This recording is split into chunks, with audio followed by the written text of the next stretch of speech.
Tuhan, ajarkan kami dengar-dengaran kepada firman Tuhan, dan kiranya setiap kata-kata yang keluar dari hamba-Mu benar-benar bisa menegur, menguatkan, dan membimbing kami untuk berjalan di dalam terang firman Tuhan, dan kiranya kami bisa mengerti isi hati Tuhan, dan kami bisa menghidupi kebenaran itu di dalam kehidupan kami bersama di gereja.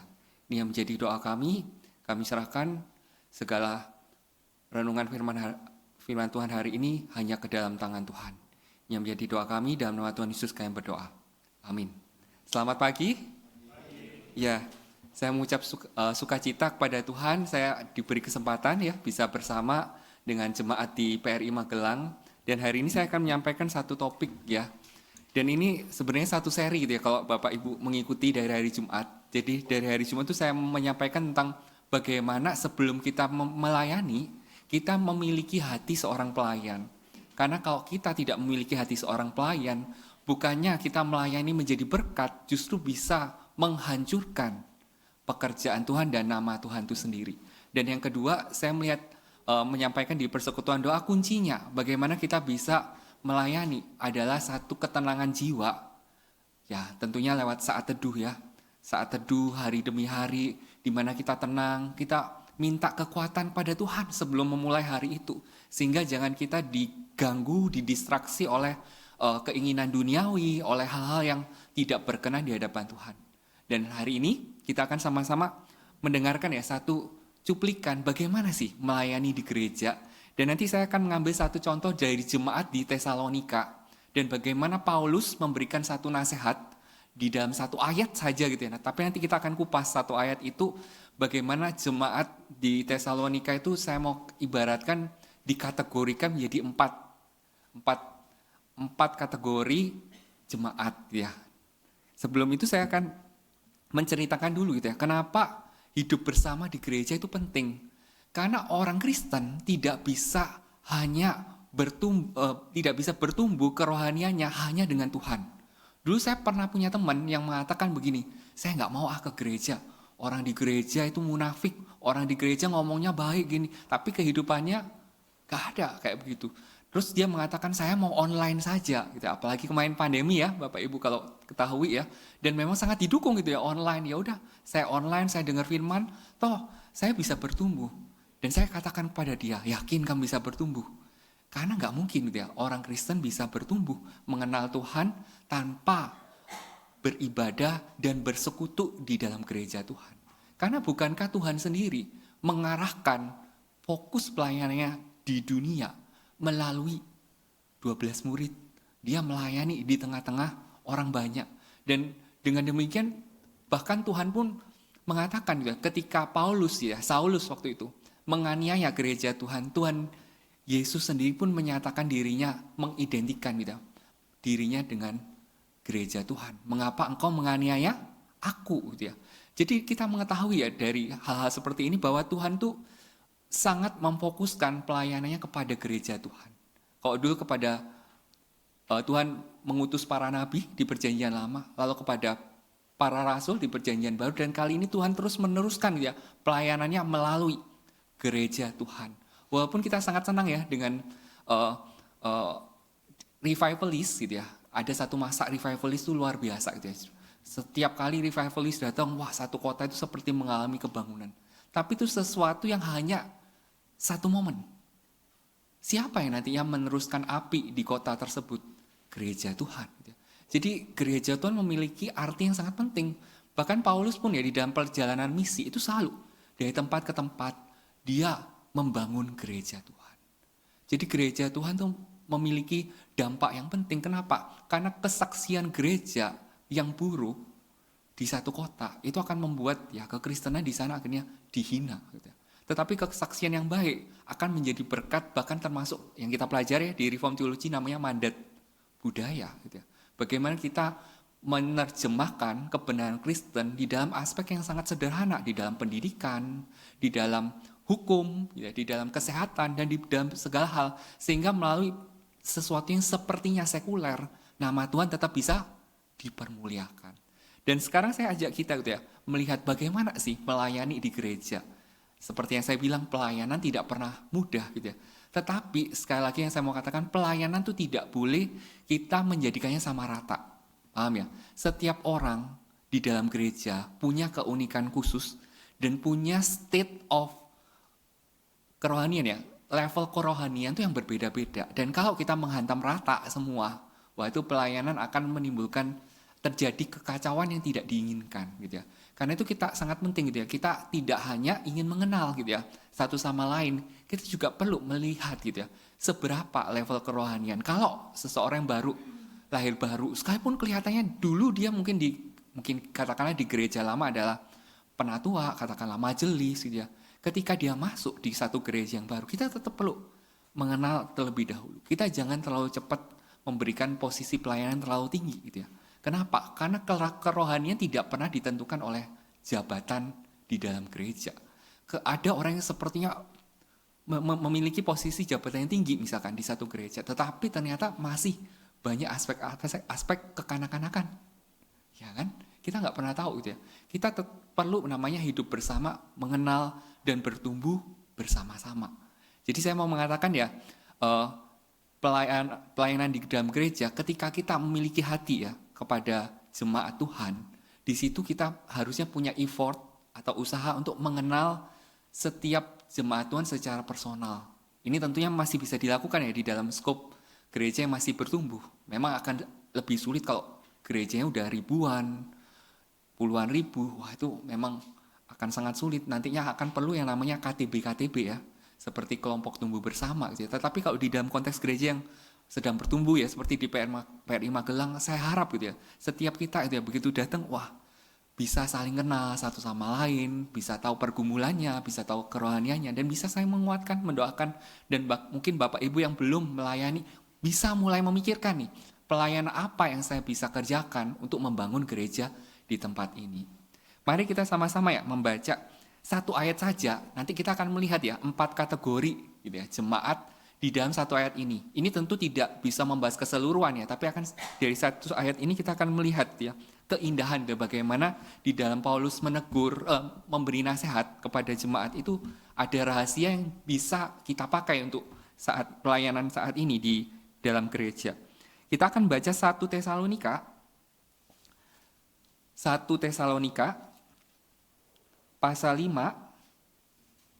1 Tesalonika pasal 5 ayat 14. Ya, mari kita buka sama-sama. 1 Tesalonika pasal 5 ayat 14. Sudah? Mari kita baca bersama-sama. 1 Tesalonika 5 ayat 14. Kami juga menasihati kamu, saudara-saudara, tegurlah mereka yang hidup dengan tidak tertib, hiburlah mereka yang tawar hati, belalah mereka yang lemah, sabarlah terhadap semua orang. Ya ini satu rahasia gitu dalam hidup bersama di gereja. Saya mau katakan ada 4 kategori. Yang pertama adalah kategori jemaat yang kepadanya Paulus memberikan perkataan ini. Paulus memberikan perkataan ini, ayat 14 ini tentunya kepada saudara-saudara yang sudah dewasa secara rohani. Siapa itu orang-orang yang dewasa secara rohani? Tentu orang yang sudah bertumbuh, mengenal Tuhan, mulai ambil bagian di dalam pekerjaan Tuhan, rela memberikan perpuluhan, siap memberikan seluruh dirinya, uangnya, tenaganya, waktunya untuk pekerjaan Tuhan. Ya, kita bisa melihat itu kategori yang pertama. Dan yang kedua kita melihat orang-orang yang hidup dengan tidak tertib. Nah, nanti saya akan jelaskan satu.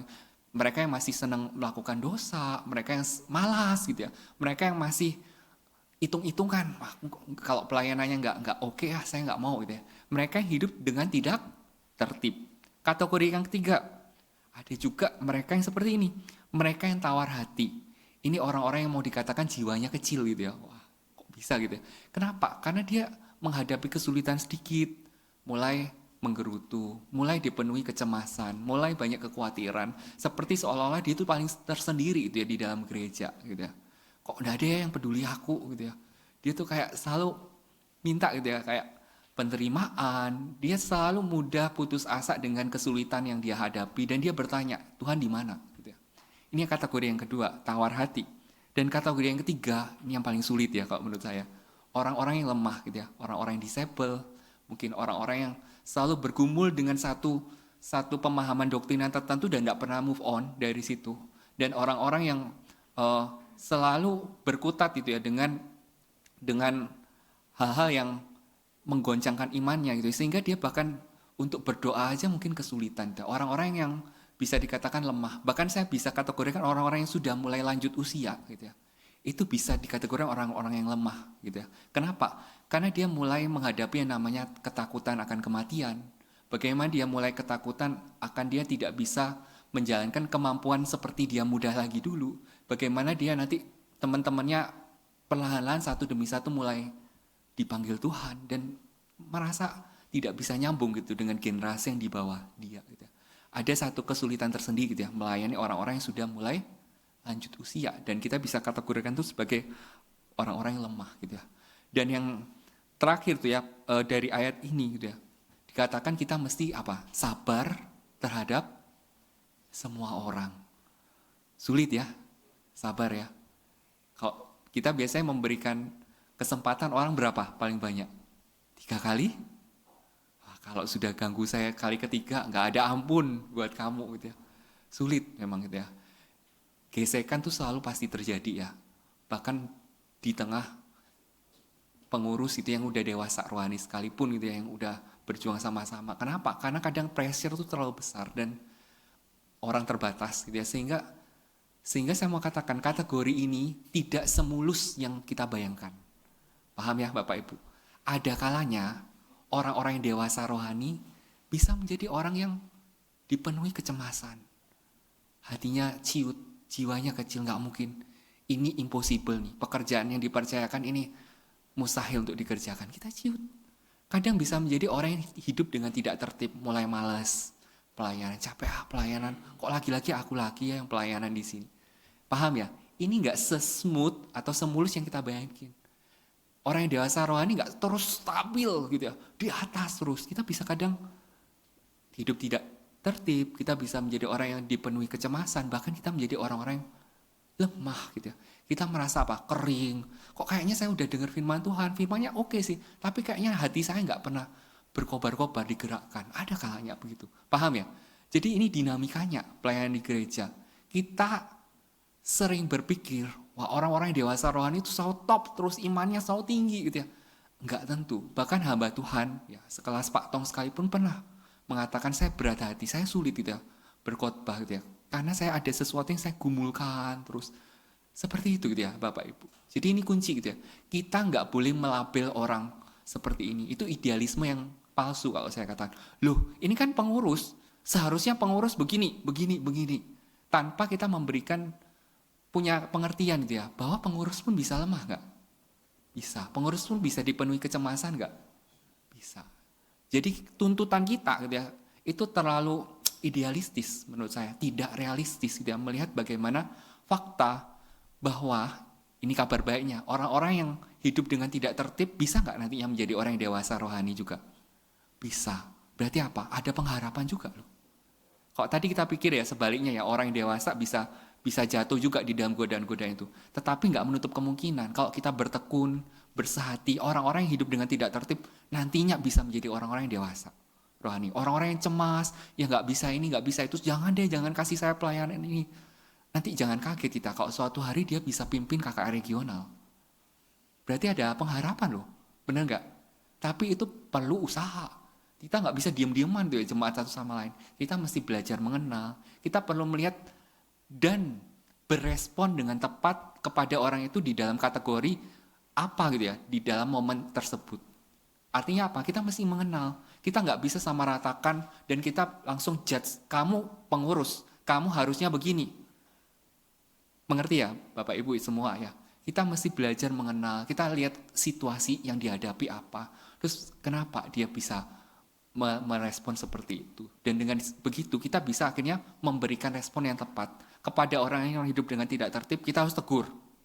Kepada orang-orang yang sudah tawar hati, dihibur dong, dikuatkan. Jangan makin diinjek-injek lagi gitu ya. Kepada orang-orang yang lemah, kita tolong. Paham ya? Nah, ini rahasianya nggak bisa kita cuman hafal secara otak. Kita harus berelasi. Paham ya? berelasi satu sama lain, belajar mengenal yang baru itu ya, yang dari Jakarta, apakah akan lama di Magelang? Ya, kita pengen tanya ya, ini berapa lama ini pasangan ini pasangan ya, pasangannya akan berapa lama di Magelang? Kita pengen tahu, wah kalau lama bisa juga kan ditawarin pelayanan atau bagaimana? Ya seperti itu ya.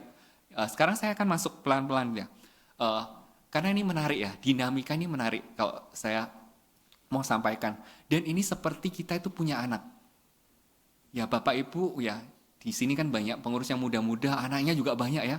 Saya lihat PA anak bertumbuh ya, ada anaknya 3, ada yang anak 4, ada yang masih 1, ada yang 2. Dan apakah Bapak Ibu melihat setiap anak itu sama? Dan apakah Bapak Ibu di sini berespon secara sama kepada setiap anak? Saya rasa tidak ya. Ada anak-anak yang kayaknya, pinter banget. Anak-anak yang sehat, anak-anak yang gak usah dibilangi, Papa, Mama, ayo hari Minggu kita ke gereja ya. Saya tidak sabar ingin mendengarkan Lause sekolah minggu ngajar di sekolah minggu. Ada yang punya anak seperti itu? Wah, harapan impian semua orang tua ya. Kalau anak-anaknya bisa begitu, cucu-cucunya bisa begitu. Ya tapi itu mungkin agak langka ya. Atau banyak. Saya nggak tahu. Itu harapan kita ya. Hamba Tuhan juga berharap jemaat semangat. Saya mau datang ke gereja dengar firman Tuhan. Tapi apakah faktanya Bapak Ibu kesini semua datang dengan semangat yang sama? Atau dengan keraguan, wah saya datang ke gereja ini. Ngapain ya kok lagi-lagi rutinitas yang sama, bosan. Kita nggak pernah tahu gitu ya. Kita berharap ya semua orang di gereja ya seperti itu. Di level kerohanian yang dewasa, siap diutus kemanapun pelayanan. Siap terjun gitu ya. Dengan kapabilitas yang sangat mumpuni atau sangat matang. Ya itu harapan kita. Faktanya nggak begitu. Tapi yang menarik itu ya, anak-anak yang sering diabaikan oleh orang tuanya justru adalah anak-anak yang seperti ini. Hati-hati ini. Anak-anak yang sepertinya bisa independen, bisa mandiri. Padahal sebenarnya dia masih membutuhkan perawatan, kasih, dan dorongan yang terus-menerus. Biasanya kalau orang tua sudah ada satu anak yang sulit, biasanya orang tua terfokus kan, energinya udah habis kan buat anak itu. Akhirnya anak-anak yang lainnya sebenarnya tidak bertumbuh sebagaimana seharusnya. Hati-hati, anak-anak yang sehat seperti yang saya tadi katakan, tidak akan terus-menerus sehat. Ya ini mengerikan ya. Kenapa? Karena kita pikir kalau dia udah baik, dia akan seterusnya begitu. Enggak. Dia bisa mengalami namanya peer pressure dan dia akan mulai melakukan hal-hal yang tidak pernah diajarkan, misalkan di dalam rumah.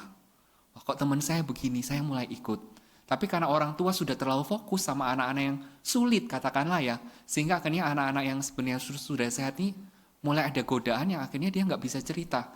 Iya, papa mamaku udah terlalu capek ngurusin adikku, katakanlah. Yaudahlah aku pengertian ya. Tapi akhirnya anak-anak ini bingung gitu ya. Kehadiran orang tua itu kadangkala bisa sama sekali absen kepada anak-anak yang kelihatannya sehat. Wah ini kita jadi masukan ya buat kita gitu, bahwa anak-anak yang sehat pun tetap perlu melihat kehadiran kita kepada mereka. Jangan hanya fokus kepada anak-anak yang punya kebutuhan khusus, perlu benar-benar perawatan ekstra. Perhatikan setiap anak-anak tanpa terkecuali. Tuhan pun mengasihi setiap anak-anak tanpa terkecuali, termasuk anak-anak yang kelihatannya sehat. Di jemaat juga sama. Buat rekan-rekan ya yang melihat pengurus, kasih dukungan ke pengurus gitu ya. Semangat ya, wah yang kemarin sudah dikerjakan misalnya persiapan inaugurasi, udah bagus. Ayo siap untuk melayani di kesempatan yang berikutnya. Seperti itu gitu ya. Kenapa? Setiap jemaat perlu bertumbuh secara rohani. Bahkan mereka yang kita anggap sudah dewasa rohani sekalipun. Betul ya Bapak Ibu ya. Kita nggak bisa maksudnya menuntut harus begini, harus begitu. Kita harus sama-sama gitu ya. Memang mereka yang lebih dewasa ada tuntutan lebih, gitu, ada responsibility lebih. Tapi mereka pun perlu dukungan dari keseluruhan jemaat. Gitu ya. Jadi yang pertama ya, anak-anak yang sehat pun, ya atau jemaat yang sudah dewasa rohani pun hidup di tengah dunia yang berdosa. Dan sangat mungkin menjadi goncang, jatuh, dan akhirnya menjadi 3 kategori yang bawah tadi. Gitu ya. Dan Paulus sendiri gitu ya, mengatakan ya, orang-orang yang dewasa rohani ini terus-menerus harus bertumbuh. Dan kalau kita lihat ya di bagian lain-lainnya, Paulus mengatakan seperti ini kepada jemaat yang sudah dewasa secara rohani. Aku telah mendengar kabar tentang kamu, bahwa kamu sudah mengerjakan hal yang baik. Dan aku ingin kamu terus mengerjakan seperti ini. Ya, nanti kalau Bapak Ibu telusuri ya dari Tesalonika, tapi saya nggak ada waktu ya, saya akan summarize aja gitu ya. Jadi Paulus pun masih loh memberikan dukungan, dorongan, bahkan mungkin teguran gitu ya, ketika orang-orang yang dewasa rohani pun bisa salah arah, bisa akhirnya dipicu emosi, akhirnya menimbulkan kemarahan, kepahitan yang nggak perlu kepada jemaat gitu. Terus diingatkan, terus pertahankan apa yang sudah baik, dan terus perlengkapi apa yang masih kurang pada diri kamu. Anak-anak yang sehat berarti perlu terus bertumbuh, perlu terus imannya dipertumbuhkan, kasihnya kepada jemaat perlu terus dibangun. Dan anak-anak yang sehat ini nantinya diharapkan bisa juga berbagian di dalam pelayanan. Dan kalau ada anak-anak yang baik, kami harapkan bisa menjadi pemimpin di gereja. Paham ya Bapak Ibu? Jadi nggak pernah berhenti gitu ya. Pertumbuhan tidak pernah terkecuali bagi seluruh kategori jemaat. Baik kita di level yang bawah, baik yang sudah atas, kita pun terus bertumbuh. Kita nggak boleh namanya stagnan, statis. Tidak pernah ada istilah stagnan atau statis. Yang kalau kita berhenti bertumbuh artinya kita mundur, Bapak Ibu. Karena yang benar pertumbuhan itu selalu harus bertumbuh. Kalau anak ya, tingginya segitu-segitu. Cara kemampuan membacanya masih, suku kata aja masih kesulitan. Kita khawatir nggak? Khawatir kan? Stagnan tidak berarti baik-baik saja. Kita pikir ya, wah saya stagnan ya pelayanan segini-segini saja. Toh saya udah perpuluhan, toh saya udah ke gereja. Apa sih yang dituntut gereja dari saya? Saya mau begini saja seterusnya. Stagnan. Stagnan tidak baik, berarti itu tidak berarti baik-baik saja. Stagnan itu satu kemunduran. Bayangkan kalau anak kita nggak bertumbuh tambah tinggi. Kita khawatir nggak? Kita khawatir kan? Kenapa ya? Tapi anehnya, jemaat di gereja ketika rohaninya stagnan, merasa baik-baik saja. Padahal sebenarnya itu satu kemunduran. Ketika sebenarnya kita bisa terus bertumbuh di dalam iman, kasih, dan pengharapan. Oke ya, ini part pertama ya, kita udah paham ya. Kita pun yang udah bertumbuh, sudah dewasa secara rohani, harus terus-menerus bertumbuh. Jangan pernah berpikir untuk stay stagnan gitu ya, statis gitu ya. Saya baik-baik saja udah sebegini. Enggak, Tuhan menginginkan kita terus-menerus bertumbuh. Kenapa? Karena pertumbuhan itu penting di dalam kerohanian. Kenapa? Kalau kita ya, Bapak Ibu ya, bisa makin mengenal Tuhan, makin melihat Tuhan di dalam segala kemuliaannya. Itu indah sekali. Itu persiapan sebelum kita masuk ke surga. Kenapa? Nanti di surga kita akan dipukau dengan kemuliaan Tuhan yang lebih besar gitu ya. Itu seperti kayak pengalaman saya kemarin ya, diajak teman-teman ke Candi Borobudur gitu ya. Biasanya saya cuma lihat di wallpaper, wah indah ya, menikmati begitu. Tapi ketika datang ke tempatnya sendiri, menikmati langkah demi langkah, terus lihat setiap stupa-stupa yang ada itu kesannya itu sesuatu yang berbeda, dan setiap makin lihat lagi makin kagum gitu ya, makin indah. Dan itu namanya bertumbuh melayani Tuhan. Bertumbuh melayani Tuhan itu membuat kita melihat Tuhan itu makin besar di dalam kehidupan kita. Itu indah sekali gitu ya. Kelihatannya Tuhan yang sama, tapi sambil melayani, makin bergantung sama Tuhan, makin berharap Tuhan, makin percaya gitu ya, bahwa Tuhan sanggup mengerjakan sesuatu yang tidak mungkin kita bisa kerjakan. Luar biasa kan? Jadi bertumbuh membuat kita melihat Tuhan secara berbeda. Kita melihat Tuhan tuh makin besar dan diri kita tuh makin kecil. Itu posisi yang tepat seharusnya. Tapi anehnya, banyak orang makin melayani, posisi makin tinggi, yang paling besar siapa? Diri sendiri. Tuhan di mana? Makin kecil. Ya, ini realita yang sering terjadi di gereja manapun. Makin terpandang, makin posisi makin tinggi, Tuhannya hilang. Yang paling besar siapa? Diri. Artinya apa? Orang yang seperti itu tidak bertumbuh kerohaniannya. Jadi sebenarnya kita bisa nggak seperti mengevaluasi pertumbuhan kerohanian kita? Bisa nggak Bapak Ibu? Bisa. Gitu ya. Kalau kita rasa kita makin memikirkan diri, itu artinya pertumbuhan kerohanian kita sedang tidak baik-baik saja. Karena orang yang makin bertumbuh, makin mencintai Tuhan, makin melihat Tuhan besar, dan makin memprioritaskan diri untuk pekerjaan Tuhan. Walaupun sulit, saya mau kerjakan bagi Tuhan. Itu namanya pertumbuhan. Sekarang saya akan masuk ke kategori yang kedua. Ini kategori yang cukup banyak ya. Anak-anak yang tidak hidup dengan tertib. Dan skalanya range-nya itu luas banget gitu ya. Luas sekali gitu ya. Mulai dari anak-anak yang malas ke gereja. Mulai dari anak-anak yang senang melakukan dosa-dosa tertentu. Udah ditegur masih lakukan yang sama lagi dan lagi. Mulai dari orang-orang yang ada kecanduan. Kecanduan apa? Macam-macam ya. Kecanduan gadget, pornografi, kecanduan games gitu ya. Kecanduan apapun. Dan juga ada yang suka berbohong, tidak bisa menepati janji, suka impulsif, reaktif gitu ya, ketika berrelasi dengan orang lain. Pokoknya suka mengikuti kata hati sendiri. Dan ini masih luas lagi gitu ya. Tapi kita bisa katakan orang-orang yang tidak hidup dengan tertib ini, mereka tidak mau taat sepenuhnya ya kepada firman Tuhan. Gitu. Ketika firman Tuhan katakan, ayo kasih teman kamu, kasih sesama di jemaat, gak mau gitu ya. Malas ngapain itu, apa peduliku gitu ya, apa untungku mengenal jemaat lain. Gak ada tambahan keuntungan buat bisnisku gitu ya, mengenal mereka ini gitu ya. Ya seperti itu. Ini anak-anak yang tidak hidup dengan tertib, dan orang yang dewasa pun bisa gak masuk ke kategori ini. Bisa sekali. Kita gak mungkin konsisten terus baik. Ada kalanya kita mulai malas. Ada kalanya prioritas kita bergeser. Ada kalanya kita mulai melawan kebenaran firman Tuhan. Hati-hati. Kita menjustifikasi gitu ya, sikap kita gitu ya. Padahal sebenarnya itu adalah bentuk perlawanan gitu ya kepada Tuhan. Dan melayani ya orang-orang yang tidak bisa hidup dengan tertib. Ini pelayanan yang sulit. Kenapa? Biasanya hati orang-orang yang hidupnya tidak tertib ini biasanya hatinya keras. Mereka udah dibilangin, yang bilangin udah pengurus, penatua, hamba Tuhan. Bisa berubah nggak? Sulit gitu ya. Kenapa? Karena mereka senang melewati garis istilahnya. Mereka sudah tahu apa yang benar. Kita punya kan anak-anak yang seperti itu. Mereka sudah mengerti seluruh kebenaran, udah tahu yang benar, udah dinasihati bolak-balik. Masih melawan nggak? Masih. Dan mungkin itu juga gambaran diri kita. Kita udah tahu kebenarannya begini. Kita mau taat nggak? Enggak.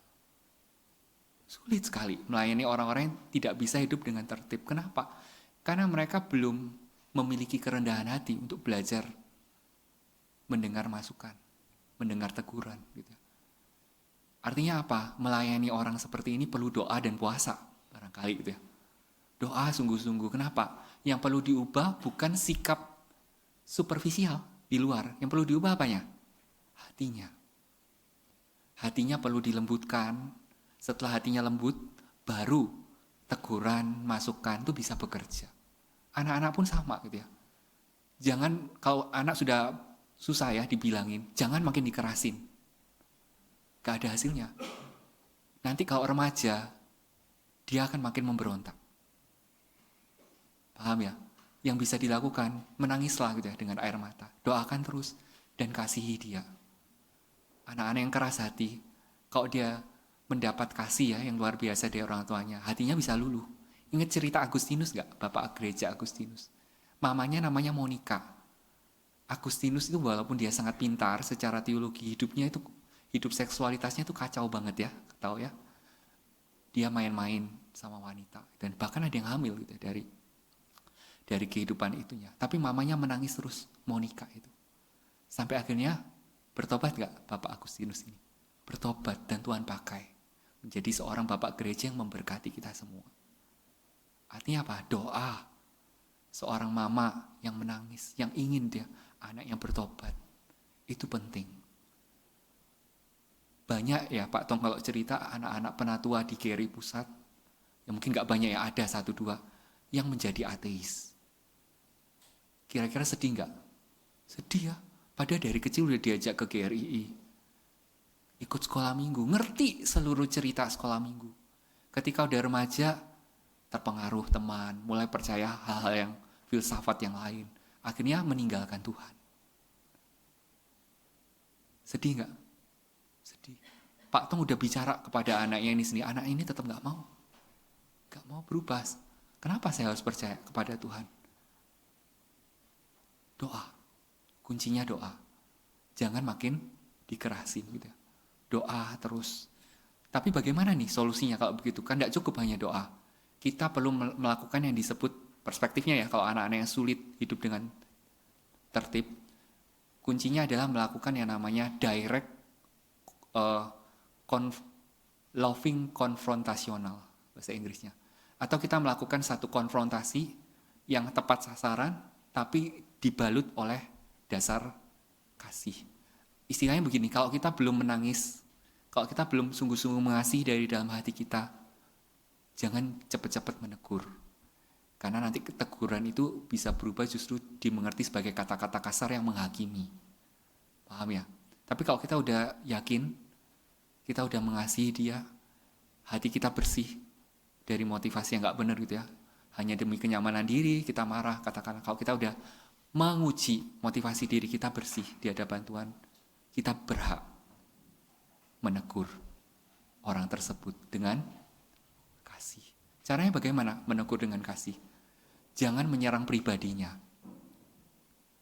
Kamu itu ya dari dulu dibilangin, kayaknya kas gak dengan ini? Gak pernah mau denger, gak pernah mau taat. Sampai kapan mau kayak gini? Mati aja lu. Waduh, misalkan saking udah gemesnya gitu ya, gak berubah-berubah anak ini. Kadang gitu kan, udah emosi, gak pikir panjang, udah pokoknya meluap. Kita pikir dengan kata-kata itu anak tersebut bisa berubah. Faktanya makin berubah gak? Gak. Makin kesel sama orang tuanya. Makin anggap, kok papa mama saya jahat ya? Paham ya? Gak bisa. Direct loving konfrontasional seperti ini. Kamu anak papa, anak mama yang kami besarkan dari kecil ya. Tapi kami melihat kamu saat ini tidak sedang baik-baik saja. Ada apa? Ya ini, kamu sepertinya mulai menyembunyikan sesuatu dari kami. Kalau boleh, coba kamu sendiri yang ceritakan kepada kami. Apa yang kamu sembunyikan? Misalnya ini contohnya misalnya pornografi gitu ya.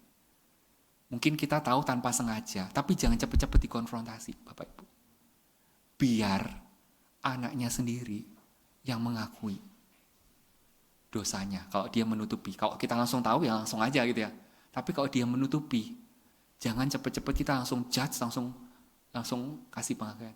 Beri kesempatan dia mengatakan kebenarannya seperti apa.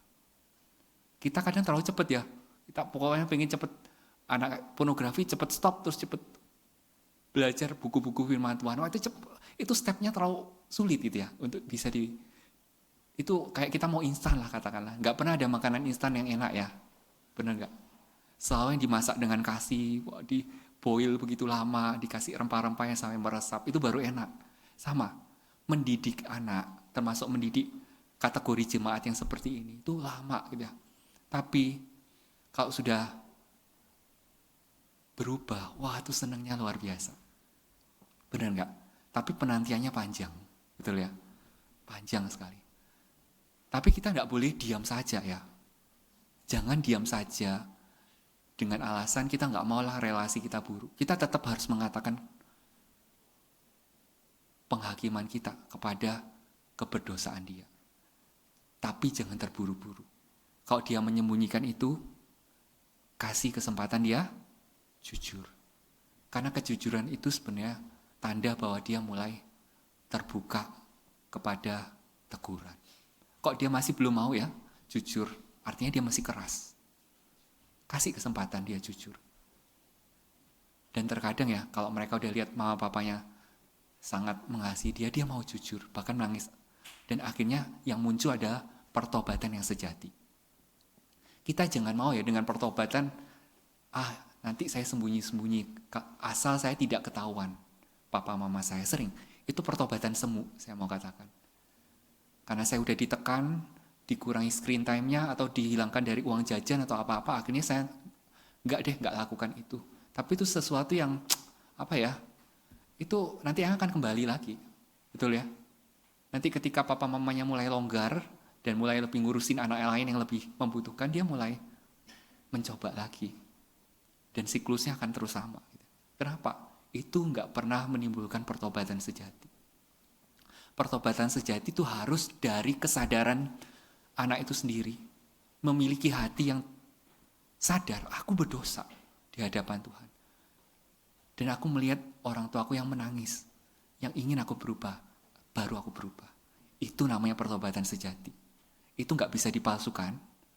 Dan kita akan tahu gitu ya, dengan sendirinya mana anak-anak yang benar-benar bertobat dengan sungguh-sungguh dan mana yang tidak. Seperti diri kita juga. Kita tahu ya, kapan saatnya ketika kita berdosa, kita menipu Tuhan. Seolah-olah kita udah berubah. Padahal nanti kita akan kembali jatuh di dosa yang sama. Lagi dan lagi. Oke? Apakah bagian ini cukup jelas? Siap? Lanjutkan selanjutnya. Nanti makin lama makin sulit ini. Apakah tidak apa? Yang berikutnya, ini biasanya juga orang-orang yang tidak terbiasa gitu ya, mendengarkan orang itu capek sekali menghadapi kategori yang ketiga. Ini orang-orang yang berbeban berat. Tiap kali datang ke gereja, mukanya cemberut. Terus kayak disuruh pelayanan tuh kayaknya ada batu yang mau ditaruh di atas pundaknya. Kita bisa lihat ya orang-orang yang seperti ini. Orang-orang yang tidak pernah puas dengan khotbah pendeta manapun. Apaan sih ini khotbahnya nggak dapat apa-apa, aku kurang applicable gitu ya. Kok ketawa-ketawa nih, ada yang mungkin relate banget gitu ya. Ini orang-orang yang selalu punya bahan untuk digosipkan ya. Ini pengurus yang ini begini. Selalu tidak pernah puas dan selalu cepat tawar hati ketika realita nggak sesuai yang dia ekspektasikan. Gereja itu harusnya mengasihi. Kenapa gereja nggak peduli aku ya? Aku datang itu kayak dicuekin aja. Itu selalu apa ya?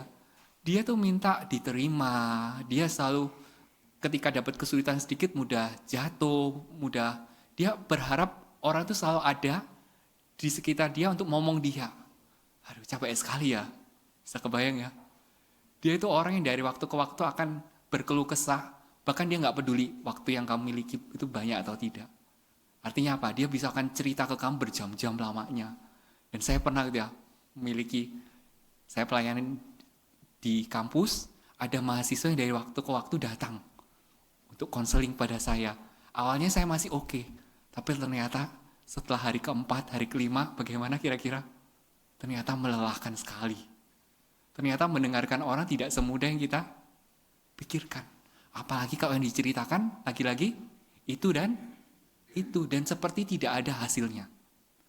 Wah, ini capek banget ya. Dan akhirnya emosi kita bisa ikut ke bawah enggak?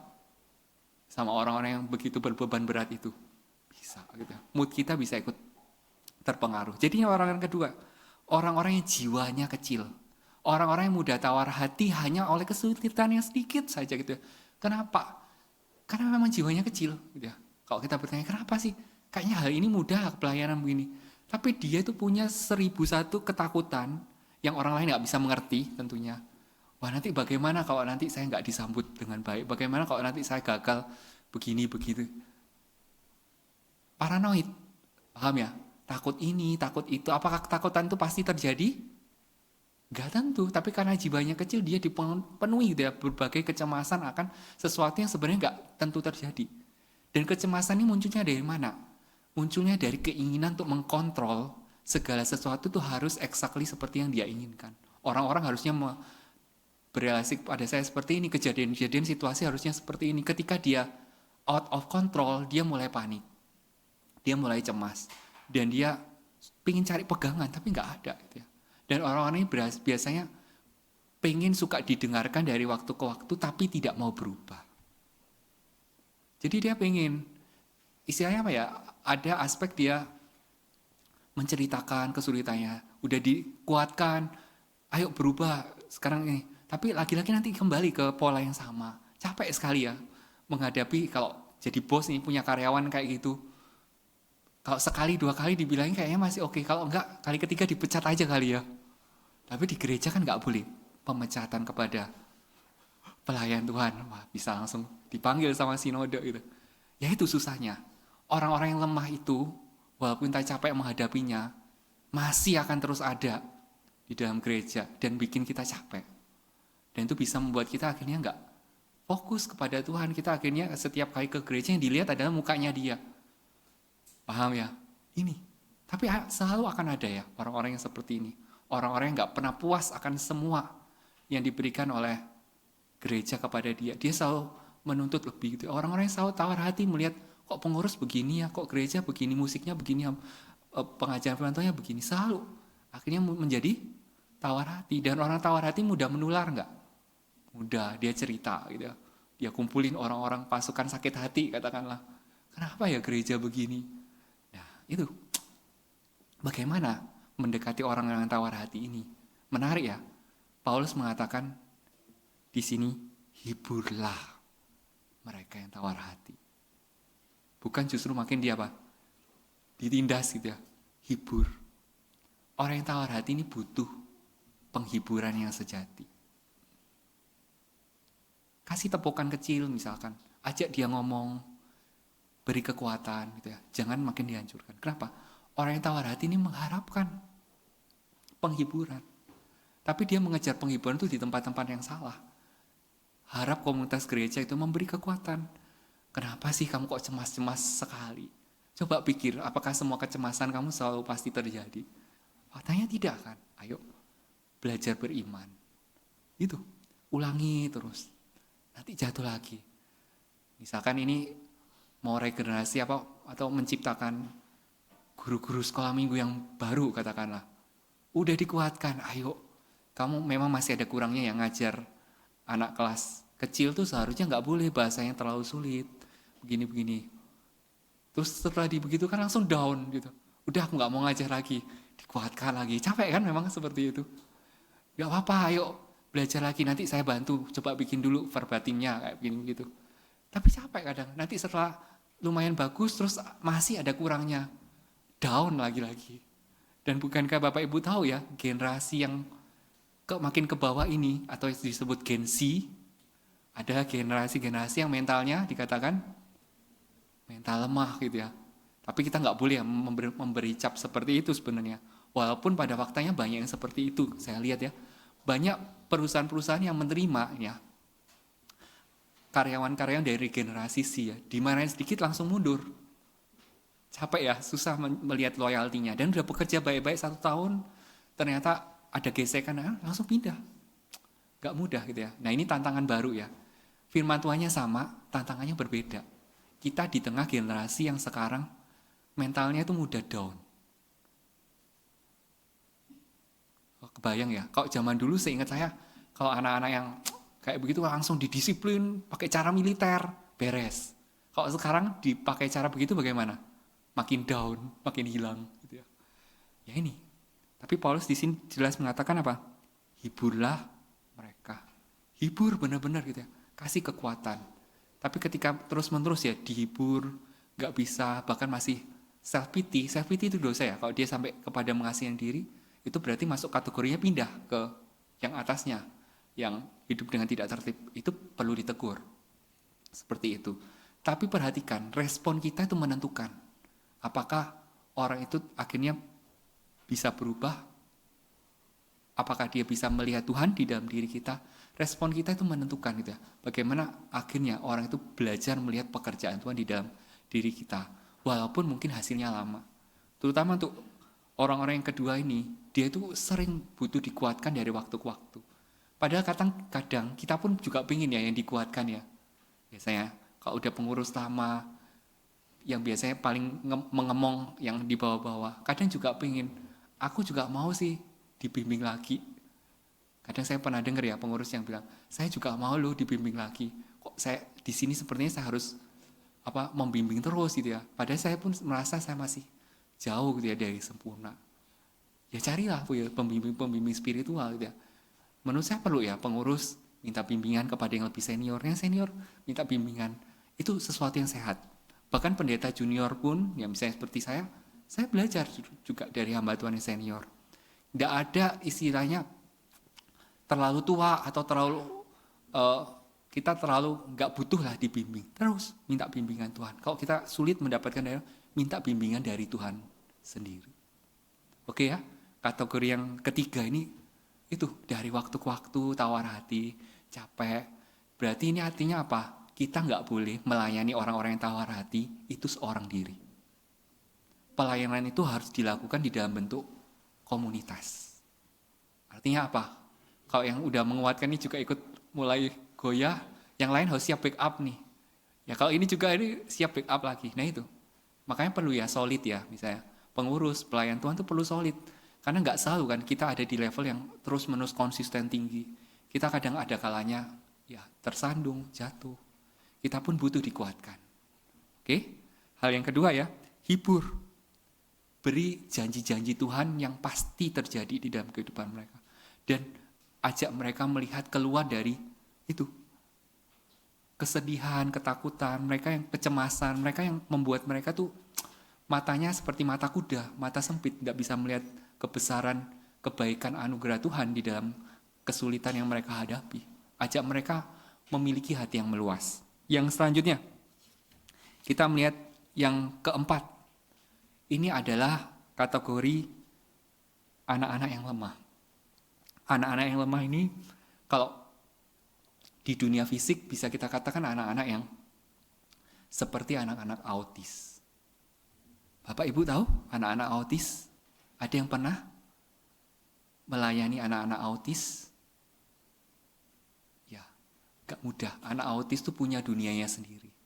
Anak autis kita mau bilang apa, dia tidak punya kontak mata dengan kita. Kita udah tegur, dia nggak pernah bisa gitu ya menerima teguran kita. Sulit. Ini seperti anak-anak autis, orang-orang yang disable gitu ya. Mungkin kakinya cuman lumpuh katakanlah, anak-anak yang cacat begitu ya. Ini anak-anak yang dari waktu ke waktu butuh pertolongan. Bagaimana kalau ini dikontekskan dalam kehidupan gereja?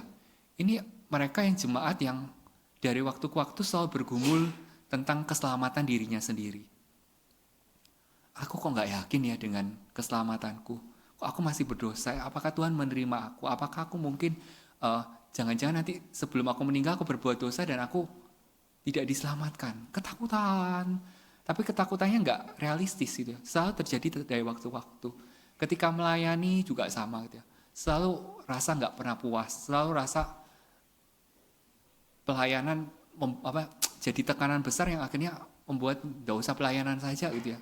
Ini orang-orang yang lemah dari waktu ke waktu, bahkan maksudnya untuk menopang dirinya sendiri saja, dia itu nggak bisa. Buru-buru dia disuruh melayani orang lain gitu ya. Dia kadang untuk dia bisa sustain atau melakukan daily activities itu kadang udah sulit gitu. Bagaimana kita menghadapi orang-orang yang lemah? Di sini dikatakan belalah atau bisa juga katakanlah protect gitu ya. Lindungi mereka yang lemah. Karena orang-orang yang lemah ini biasanya cenderung mudah dibully. Ya. Kalau di dalam satu komunitas mereka yang cacat itu lebih mudah ya mendapatkan bulian. Anak-anak autis yang lebih mudah dihina, diremehkan. Orang-orang kalau di gereja orang-orang yang seperti nggak punya bakat talenta apa-apa gitu ya. Orang yang begitu lemah, yang sangat ya itu terbatas. Bahkan mengerti khotbah yang sederhana pun kadang ketika ditanya kembali nggak bisa menceritakan secara ulang. Padahal khotbahnya sudah begitu sederhana, sudah begitu praktis itu, tapi kadang masih nggak bisa. Dan ada orang-orang semacam itu di dalam gereja. Dia butuh terus dari waktu ke waktu dibimbing. Tapi kemajuannya sangat-sangat kecil dibandingkan kategori yang lain. Dan seperti yang tadi katakan orang-orang yang sudah lanjut usia, yang mulai ketakutan. Duh gimana ya kalau saya mati bentar lagi. Teman-teman saya sudah nggak ada, saya merasa kesepian. Saya juga nggak ada yang bisa saya banggakan lagi. Kenapa? Karena saya sudah nggak sekuat dulu lagi. Paham ya? Ini kesulitan tersendiri dan pikiran saya sudah mulai menua. Ada yang mengalami namanya Alzheimer. Ada yang tahu? Alzheimer tuh membuat otaknya itu fungsinya bisa menurun sebegitu besar, terutama fungsi kognitif gitu ya. Bagaimana dia berpikir, baru aja minum obat, tidak lama udah lupa, saya udah minum obat nggak ya? Akhirnya double minum obatnya, bisa overdosis juga. Seperti itu. Dan kalau kita punya di rumah ya, keluarga-keluarga seperti itu, wah kita harus kuat. Kenapa? Karena dari waktu ke waktu mereka akan terus bergantung kepada kita sampai akhir. Gak mungkin mereka bisa mandiri. Itu orang-orang yang begitu lemah, bahkan kita gak berharap tinggi-tinggi gitu. Asal dia bisa gitu ya.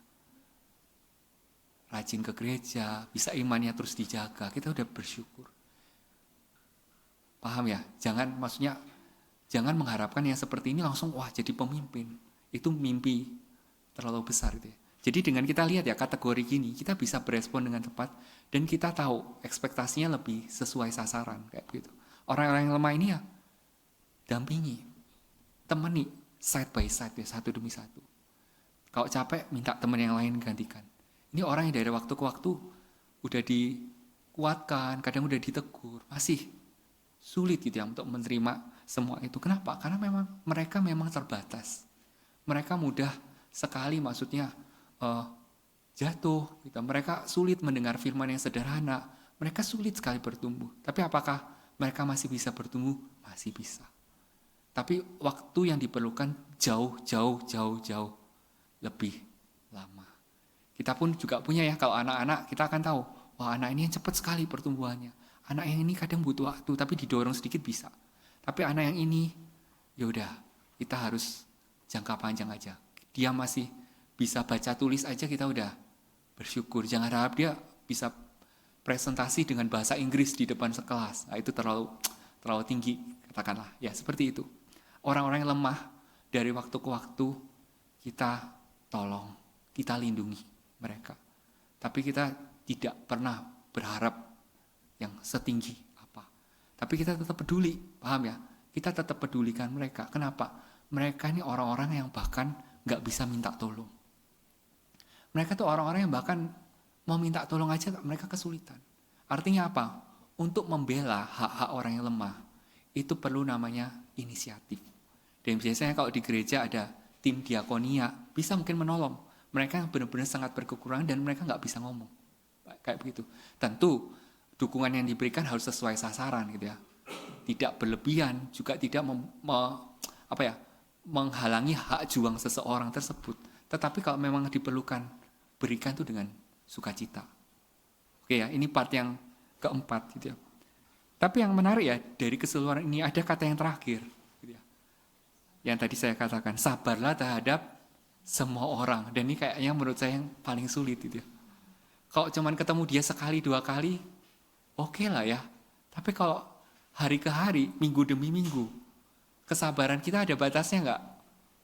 Ada ya. Ada orang yang, saya rasa orang di Jawa Tengah cukup sabar-sabar nggak ya? Wah kalau orang Jawa Timur ya, wah siap aja itu. Apalagi orang Madura ya, jotos-jotosan istilahnya.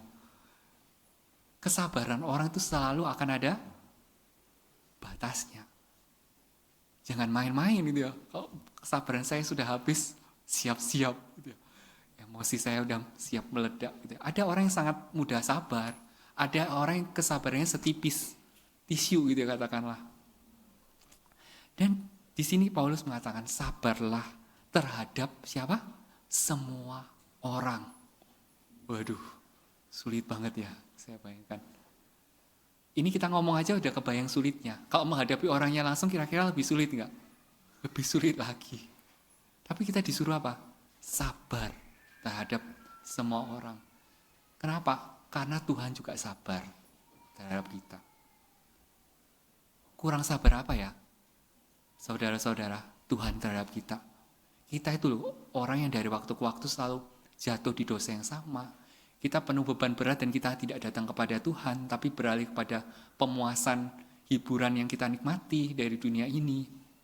Kita orang-orang yang kadang-kadang terlalu lemah bahkan untuk datang kepada Tuhan, datang ke gereja Tuhan. Tapi Tuhan tetap sabar menanti kita bertobat. Tuhan tetap sabar memberikan anugerahnya itu enggak pernah kurang. Kalau dikatakan Timothy Keller ya, itu Allah yang Maha Pemurah ya. Bayangkan anak bungsu yang kurang ajar sekali itu, minta harta warisan, hidup foya-foya, masih mau balik gitu ya. Kira-kira harusnya gimana respon bapaknya? Keluar loh anak durhaka, ngapain balik ke sini? Iya kan? Tapi apa yang terjadi pada kisah anak yang terhilang itu? Walaupun anak itu udah dekil, bajunya udah lubang sana sini, compang-camping lah katakannya seperti gelandangan. Apa yang dilakukan bapak itu?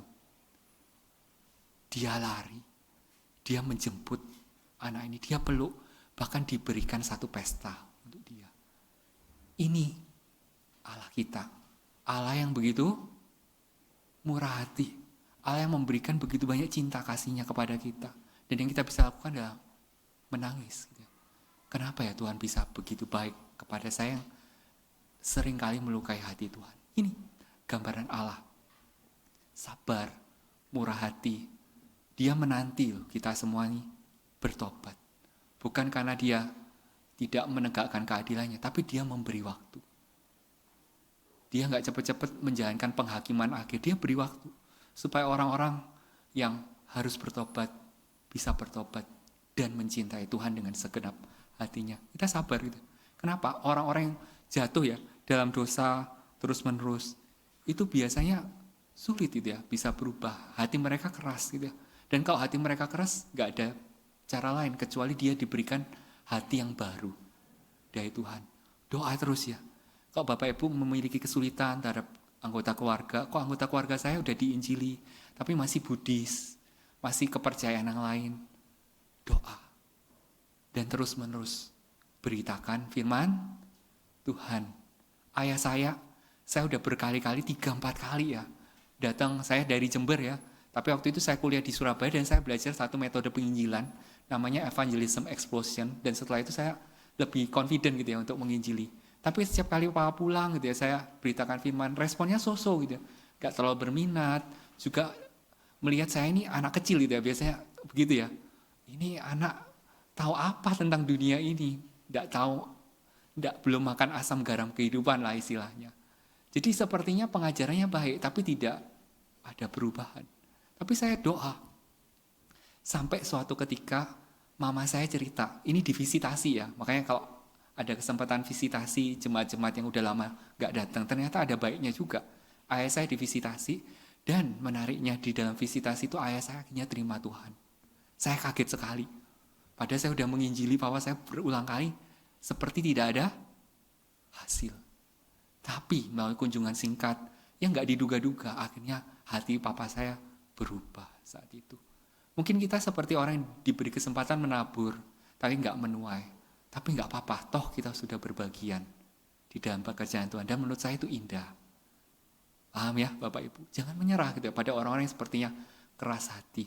Kalau Tuhan mau menaklukkan orang yang keras hati ini, dia bisa menjadi seperti Paulus. Orang yang sangat dipakai dengan luar biasa dia oleh Tuhan. Bahkan surat-surat di dalam perjanjian baru pun banyak yang ditulis oleh Paulus. Bagaimana asalnya dia? Penganiaya jemaat Tuhan. Orang yang sangat benci dengan orang Kristen. Tapi Tuhan masih bisa pakai. Jadi kita jangan menyerah gitu ya. Mereka yang bandel, anak-anak yang bandel yang suka melawan kita, ada pengharapan buat mereka. Dan kepada mereka yang gampang down, gampang putus asa, kayak gak bisa pelayanan, kuatkan terus gitu. Sampai mereka bisa berdiri sendiri, sampai mereka bisa menguatkan yang lain juga. Kalau waktunya udah lewat ya, mereka yang tadinya berbeban berat, nantinya mereka juga bisa menguatkan orang yang lain. Saya punya teman yang terkena kanker. Awalnya dia struggle banget karena usianya masih 30-40an tahun. Bisa kebayang ya kalau kena kankernya usia 60-70 tahun, ya sudahlah gitu ya. Umur juga toh enggak panjang-panjang lagi. Tapi ini masih usia 30, masih usia 40 tahun. Divonis kanker mengerikan enggak? Di usia semuda itu. Sangat mengerikan. Dan dia seperti marah, kecewa, dan dia gak mau pelayan lagi, bahkan gak mau doa, gak mau apa-apa. Kenapa Tuhan memberikan saya hal seperti ini?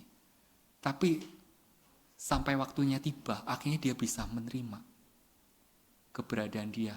Pada akhirnya dia di kemoterapi, diobati, dan ternyata kanker itu bisa mengecil. Dan sepertinya harapan dia hidup masih lebih panjang. Dan ketika dia survive, menjadi cancer survivor, dia mulai menjadi orang yang bisa menguatkan orang lain yang terkena kanker. Dan kesaksian dia lebih berkuasa dibanding orang-orang yang gak pernah mengalami kanker. Jadi lihat nih, orang-orang yang kelihatannya capek, berbeban berat, susah sekali, mudah tawar hati, ketika waktunya tiba dan dia bisa mengatasi gitu ya. Lebih diberi kepercayaan diri. Dia bisa menguatkan orang lain loh yang juga mengalami hal yang sama yang dia lakukan. Jadi Bapak Ibu belajar gitu ya, menguatkan. Dan yang terakhir ya, untuk orang-orang yang lemah, bagaimana kita sabar. Karena kita sadar, kita pun bukan orang yang terlalu sekuat bagaimana di hadapan Tuhan. Kita seringkali jatuh, kita juga bisa bergumul dengan keselamatan kita sendiri, kita juga bergumul dari waktu ke waktu untuk mengasihi orang lain. Kita sebenarnya orang yang begitu lemah loh ya. Bahkan kata John Piper, kalau Tuhan sedikit menarik anugerahnya dari hidup kita itu pasti terhilang dari Tuhan. Jadi artinya apa? Hidup kerohanian kita itu sebagian besar atau seluruhnya itu terjadi atas penopangan Tuhan kepada kita. Kita nggak boleh bisa berbangga, wah aku bisa pelayanan kerohanian karena kemampuanku sendiri, nggak pernah. Kalau Tuhan sedikit aja menarik kasih karunia-Nya di dalam kehidupan kita, semua pekerjaan sehebat apapun yang kita bisa lakukan, bisa bangkrut, bisa hancur, karena nggak ada berkat Tuhan di dalamnya. Kita walaupun kecil, sederhana, minta anugerah Tuhan, Tuhan bisa lipat gandakan itu. Luar biasa kan? Jadi untuk orang-orang yang lemah, itu sebenarnya gambaran diri kita juga.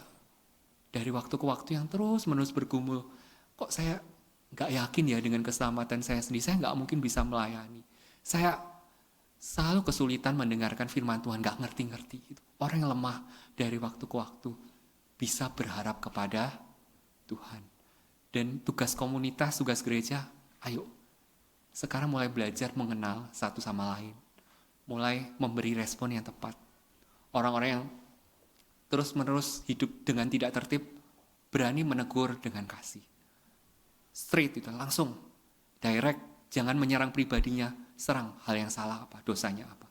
Kepada orang-orang yang tawar hati, terus-menerus kuatkan. Kepada orang yang lemah, bela hak dia, jangan sampai dia diinjak-injak, dibully sama orang-orang lain. Dan yang terlebih dari semua itu, belajar sabar seperti hati Tuhan yang sabar kepada diri kita. Oke? Saya harap ya ini menjadi model persekutuan di PRI Magelang. Sama-sama bertumbuh yuk. Kita sama-sama bertumbuh, saling menguatkan dan makin mencintai Tuhan dengan mencintai sesama kita di gereja. Mari kita bersatu dalam doa. Bapa di surga, bersyukur Engkau memberikan kami saudara-saudara di dalam Kristus untuk kami kasihi. Tidak pernah mudah, tapi seperti kasih Engkau kepada kami yang seringkali memberontak, yang mudah tawar hati, yang lemah, kami belajar membagikan kasih Tuhan kepada mereka semua. Pakai kami Tuhan di dalam kelemahan, keterbatasan, ketidakmampuan kami untuk bisa mengasihi, melayani mereka. Ini yang menjadi doa kami, dalam nama Tuhan Yesus kami berdoa. Amin. Sekarang kita akan